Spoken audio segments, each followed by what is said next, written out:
गुरुर्ब्रह्मा गुरुर्विष्णुर्गुरुर्देवो महेश्वरः गुरुसाक्षात् परब्रह्म तस्मै श्री गुरवे नमः।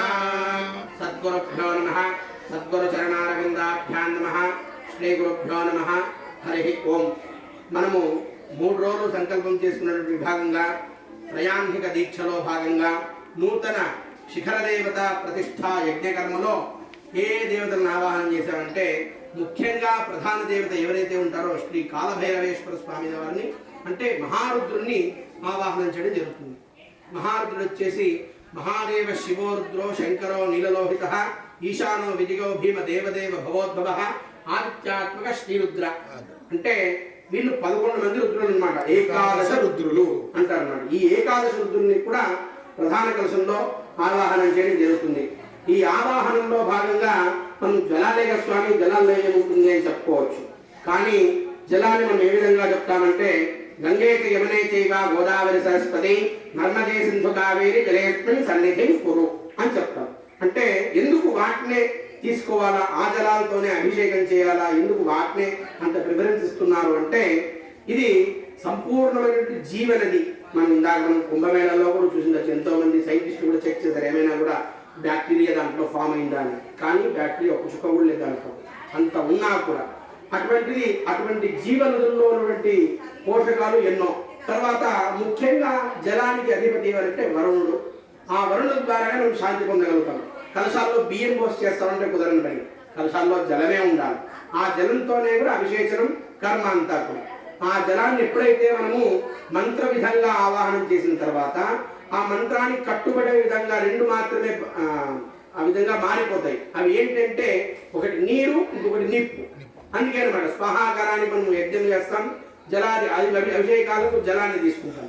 అదేవిధంగా ఇక్కడ సాక్షాత్ మనం తీసుకొచ్చినటువంటి సప్త నదీ తీరాలు సముద్రాయ వైనాయ సింధూనాం పదజయ నమః నదీనాగం సర్వాసాం పిత్రే దుహతా విశ్వకర్మణే విశ్వాహామర్త్యగం హవిః సప్తసాగరేభ్యో నమః గంగా సర్వతీర్థేభ్యో నమః అంటుంది. అంటే గంగా మొదలుకొని ఈ భారతదేశంలో ప్రవహించే నదులు ఏవైనా ఉన్నాయో, జీవనదులుగా ఉన్నాయో ఆ నీటన్నింటినీ కూడా ఇక్కడ సంపూర్ణమైనటువంటి వరుణదేవతను ఆవాహన చేసుకొని ఆ వరుణున్నే ప్రీతిగా ఏదైతే మనం సంకల్పం చేశామో త్రయాంధికలో భాగంగా ఆ త్రయాంధిక దీక్షా భాగంగా చేసుకున్నటువంటి మహాకుంభాభిషేక కర్మ ఏదైతే ఉందో ఆ కర్మకి సంపూర్ణమైన వరుణి యొక్క అనుగ్రహం లభించి తర్వాత ఇప్పుడు మనం ముఖ్యంగా ఆ కలశాల్లో అన్నమాట ఏకాదశ రుద్రులందరినీ కూడా ఆవాహనం చేయడం జరిగింది.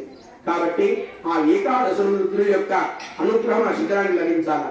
ఎట్లా ఆ శిఖరం నుండి ప్రపంచానికి ఏ విధంగా అయితే వస్తుందంటే మనం ఎక్కడో టవర్ ఉంటుంది, ఆ టవర్ నుండి మనకి ఏ విధంగా అయితే సిగ్నల్స్ వస్తాయి, అదే విధంగా దేవస్థానానికి శిఖరం అనేది ఒక టవర్ లాగా అన్నమాట. కాబట్టి మనం చేసినటువంటి మంత్రము ఆ గర్భాలయం నుండి శిఖరానికి వెళ్ళి ఆ శిఖరం నుండి లోకానికి ప్రసరణ అవుతుంది అన్నమాట.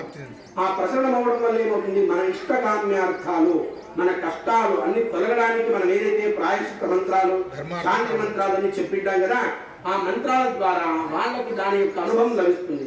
కాబట్టి ఆ అనుభవం లభించిన తర్వాత వాళ్ళు అనుకున్న కార్యక్రమాలన్నీ కూడా నిర్విఘ్నంగా జరిగి ఉత్తరోత్తరంగా కూడా వాళ్ళ గోత్రాలు వంశాలు మంచిగా అభివృద్ధి పొందుతూ ఉంటాయి. అదేవిధంగా ఇప్పుడు మనం చేసుకున్నటువంటి వరుణ ఆవాహనంలో భాగంగా ఇప్పుడు మహాస్తవరంలో చేయాల్సిన ముందు భాగం కర్మణ పుణ్యాహం. ఆ కర్మణ పుణ్యాహానికి కూడా వరుణునే అధిపతి. ఆ వరుణంతోనే తెచ్చిన ద్రవ్యాలన్నీ శుద్ధిగా ఉన్నాయో తెలియదు, కాబట్టి దాన్ని శుద్ధి చేసుకోవాల్సిందే కదా. అందుకని కర్మణ పుణ్యాహం చేసుకుని శుద్ధి కార్యక్రమం చేసుకోవడం జరిగింది. తర్వాత ఇప్పుడు వచ్చేసి ఆ మధ్యలో ఉన్నటువంటి కలశాన్ని కూడా వరుణ కలశమే అంటారనమాట. మహాస్పదరానికి వరుణ కలశమే. తర్వాత మనం తెచ్చుకున్నటువంటి పంచామృతాల్లో పాలు, పెరుగు, నెయ్యి, తేనె, చక్కెర, అరటిపళ్ళు, క్షారము, ఈక్షురసము, తర్వాత వచ్చేసి ఏదైతే ద్రవ్యాలు అష్టద్రవ్యాలు, తర్వాత వచ్చేసి ద్రవ్యాలు, దశగంధాలు, ఇవన్నీ కూడా ద్రవ్యాలన్నీ మిక్స్ చేసుకొని ఆ మంత్రపూర్వకంగా ఆవాహన చేసినటువంటి వరుణ కలశాలన్నీ తీసుకొని ఒక్కొక్కరిగా లేదా ఇక్కడ నిలబడి అందరికి అందిస్తూ ఉంటే పైన కుంభాభిషేకం అనే కర్మ నడుస్తూ ఉంటుంది. కాబట్టి ఇప్పుడు ముఖ్యంగా అక్కడ ప్రధానంగా వరుణ దేవత ఆవాహనం జరుగుతుంది. పృథివీకి అంటే భూమి మొదలుకొని మనం ఏమేమైతే ఆచ్ఛాదన చేశామో ఆ మంత్రపూర్వకంగా వరుణ ఆవాహనం చేసుకొని ఆ వరుణ కలశాన్ని కూడా లాస్ట్ లో ఇవన్నీ అయిపోయిన తర్వాత లాస్ట్ లో మహాకుంభాభిషేకానికి ఆ మంత్రంతో వేస్తాం. ఆ జలాన్ని ఫస్ట్ స్వామివారికి ప్రోక్షణ, పైన శిఖరానికి జలాభిషేకం ఆ విధంగా జరుగుతుంది. కాబట్టి అందరూ కూడా వరుణాయ నమః అని మనసులో ప్రార్థన చేస్తూ ఉండాలా. ఈ జలం పడినంత మాత్రాన మనం బయట అస్పృశ్యం అంటే ఎవరైనా ముట్టుకోని వాళ్ళని ముట్టుకున్నా అంటే ముట్టుకోని వాళ్ళంటే ఎవరు లేరు. ఎవరైనా ఆశోచన వచ్చిన వాళ్ళు బయట అయిన వాళ్ళు మాత్రమే ముట్టుకోవాలి వాళ్ళు. కాబట్టి అటువంటి ముట్టుకోలేని వాళ్ళని ఎవరైనా ముట్టుకున్నా స్పృశ్య అభక్ష్య భోజన ఏదైనా తినడానికి తిన్నా తర్వాత అభాష్య భాషణ మాట్లాడినా కూడా ఈ దోషాలన్నీ నివృత్తి అవ్వాలని వరుణావాహనం చేసుకొని ఆ కలశాలన్నీ కూడా అభిషేకం జరుగుతుంది. కాబట్టి ముఖ్యంగా వరుణాయ నమః మనసులో ప్రార్థన చేస్తూ చూస్తూ ఉండేది కార్యక్రమాన్ని కూడా వరుణ ఆరతి వరకు చూస్తూ ఉండేది. తర్వాత వచ్చేసి మహాపూర్ణాహుతి జరుగుతుంది. మహాపూర్ణాహుతి అనంతరం కలశోద్వాసన అయిన తర్వాత ఈ కలశాలన్నీ కూడా ఒక్కొక్కటిగా పైకి ముఖ్యంగా ప్రధానంగా ఈ ప్రధాన కలశము ఆ రెండు ప్రధాన కలశాలు కూడా ఇస్తాము.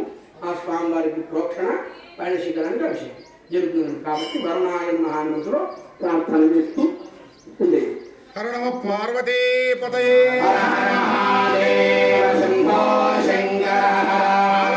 స్వామి వరద గోవింద